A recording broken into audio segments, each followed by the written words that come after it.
वापर करणं रोखण्यासाठी। नमस्कार मैत्रिणींनो, मी खुशी तुम्हा सर्वांचं स्वागत करते खुशी फॅशन पॉइंट मध्ये।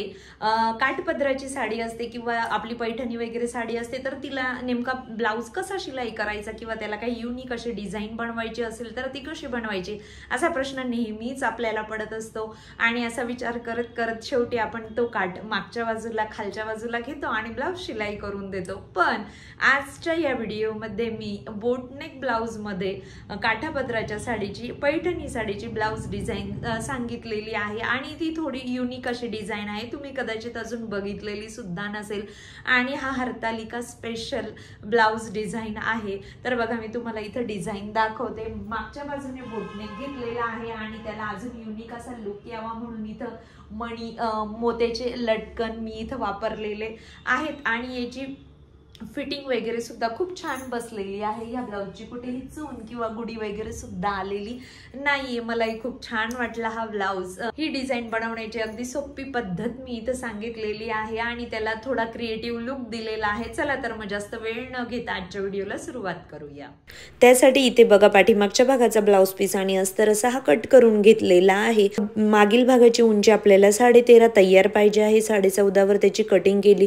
शोल्डर घेतलं 7 आणि आर्महोल घेतलेला आहे 5.5 इंच। 8.5 इंचाच्या घडीचा हा ब्लाउज आहे आणि त्यापुढे 1.5 इंचाची शिलाई मार्जिन घेतलेली आहे आणि इथं गळ्याची रुंदी घेतलेली आहे 4 इंच आणि गळ्याची खोली सुद्धा 4 इंच घेतलेली आहे। खालच्या बाजूला सुद्धा रुंदी 4 इंचावर घेतली आणि त्या मार्किंग पासून खाली 2 इंचावर एक मार्किंग करून इथं रुंदी सुद्धा 4 इंचावरच घेतलेली आहे आणि त्यानंतर 5 इंचावर एक मार्किंग करून इथं रुंदीचं मार्किंग मात्र 4 इंचच आहे। आणि आता इथं असे हे 2 चौरस तयार करून घेणार आहे, म्हणजे तिथे आपण एक डिझाईन बोटनेकची देणार आहोत। तर बघा इथं बोटनेकला वरच्या बाजूला फ्रेंच कर्वच्या साहाय्याने शेप देऊन दिला आणि खालच्या बाजूला सुद्धा असा हा गोलाकार शेप दिला आणि जे मार्किंग केलेलं आहे ना त्यावरूनच आपल्याला आता इथं कटिंग करून घ्यायचं आहे। हे बघा अशा पद्धतीने हे कटिंग झालेलं आहे आणि आपला हा इथं ब्लाउज पाठीमागच्या भागाची डिझाईन इथं तयार झालेली आहे। त्यानंतर ब्लाउज पीसच्या कापडावर हे अस्तराचं कापड अशा पद्धतीने ठेवून घ्यायचं आहे आणि त्याला पिन लावून घेतलंय, म्हणजे जेणेकरून ते शिलाई करताना आपलं इकडे तिकडे होणार नाही आणि जो खालचा शेप होता ना त्याला एक दाब इतपत आपल्याला इथं शिलाई देऊन दिलेली आहे। त्यानंतर आतील जो शेप आहे तो कट करून घ्यायचा आहे आणि सर्व बाजूंना आपल्याला कट्स लावायचे आहेत। कट्स लावणं हे खूप गरजेचं आहे आणि त्यानंतर ही सर्व कापड आतील बाजूला आपल्याला फोल्ड करून घ्यायचं। हे बघा अशा पद्धतीने हे आतील बाजूला फोल्ड करून घेतलं आणि आता याच्या काठाने इथं आपल्याला शिलाई देऊन द्यायची आहे। अगदी काठाने शिलाई द्यायची, त्यामुळे काय होतं व्यवस्थित असा हा आकार येतो आणि ही दाब शिलाई म्हटलं तरी सुद्धा चालेल। अशा पद्धतीने ही शिलाई देऊन झाली। हे बघा आता आपण आतील बाजूने शिलाई करून घेऊया, म्हणजे अस्तर आणि ब्लाउज पीस हे एकमेकांना जोडलं जाईल। अशा पद्धतीने ही शिलाई देत असताना सुद्धा कुठेही चून किंवा गुडी वगैरे यायला नको। मी जसा माझ्या हातांचा वापर करते ना तसाच वापर तुम्ही सुद्धा करायचा आणि जेवढं एक्स्ट्राचं कापड आहे ना ते आता आपण कट करून घेऊया, कारण ब्लाउज पीस हा आपण एक्स्ट्रा कट करत असतो आणि अस्तराचं कापड हे आपलं मापाचं असतं। अशा पद्धतीने हे कटिंग करून झालं। इथं हा गळ्याचा आकार तयार झाला, तो अजून छान आणि आकर्षक वाटावा म्हणून आपण इथं लेसचा वापर करणार आहोत। इथं गोल्डन कलरची लेस मी काठाने म्हणजे जो यू आकार आहे ना तिथं मी शिलाई करून घेत आहे। जर थोडीशी जाड लेस असली ना तर त्यावेळेला दोनही बाजूंना शिलाई दिल्या तरीही चालतील, पण ही बारीक लेस होती म्हणून मी एकाच बाजूने शिलाई दिली आणि त्याच्याच बाजूला अजून लेसची दुसरी एक लेयर शिलाई करून घेत आहे। तुम्ही इथं तुमच्या आवडीनुसार इथं स्टोनची वगैरे सुद्धा लेस वापरू शकतात आणि जेव्हा आपण गोल्डन कलरची लेस वापरतो ना त्यावेळेला धागा हा मॅचिंग वापरायचा। हा ब्लाउज पीसचा काठ आहे तो मी वरच्या बाजूला त्याचा वापर करणार आहे। ते कटिंग करून घेतला आणि वरच्या बाजूने एक शिलाई देऊन ते मी फोल्ड करून घेतलं, जसं तुम्ही आत्ता व्हिडिओत बघितलं तसं।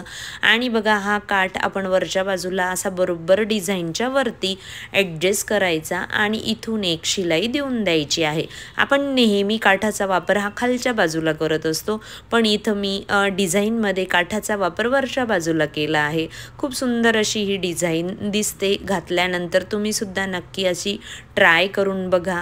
हे बघा अशा पद्धतीने ही काठ आपला शिलाई करून झाला आणि आता काठाकाठाने आतील बाजूने आपण शिलाई देऊन देऊया। हे बघा जसं मी आता व्हिडिओमध्ये दाखवत आहे ना, सेम त्याच पद्धतीने आपल्याला इथं शिलाई करून घ्यायची आहे आणि जेवढं हे एक्स्ट्राचं कापड आहे ना ते आता कट करून घेऊया। हे कटिंग करत असताना थोडी काळजी घ्यायची, व्यवस्थित बरोबर कट करायचं।